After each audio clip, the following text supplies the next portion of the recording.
Labvakar vēl vienreiz vecāki, kuriem šeit dejo dzirdināts gan mazie, gan vidējie, gan arī vecākie bērni, puikas un meitenes.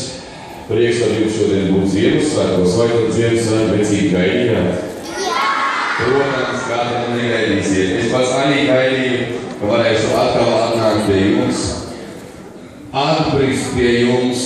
Un tā kā es zinu, man pastāstīja, ka katram ir savs Ziemassvētku vecīgs. Es uzzināju, ka es esmu Laura Reinīga Ziemassvētku vecīgs. Es katru gadu apcienoju tikai viņu, nevienu citu. Un tā kā Laurs man stāstīja, ka viņam ļoti burvīga sadarbība bija ar jums pagājušā gadā viņa lielajā Ziemassvētku koncertā Arēnā Rīga. Viņš teica, tev ir obligāti jāapcieno vēl kāds cits izņemot. Tev ir jānāk uz dzirnām šodien arī un jāapsveic bērni. Tad es esmu priecīgs, ka man šodien šeit Lauras atsūtīja, kāds viņš bija gudrs. Un ka mēs kopā varam šodien svinēt dzirnu Ziemassvētkus.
Burvīgi, es pilnīgi iedziedājos Reiņu balsī no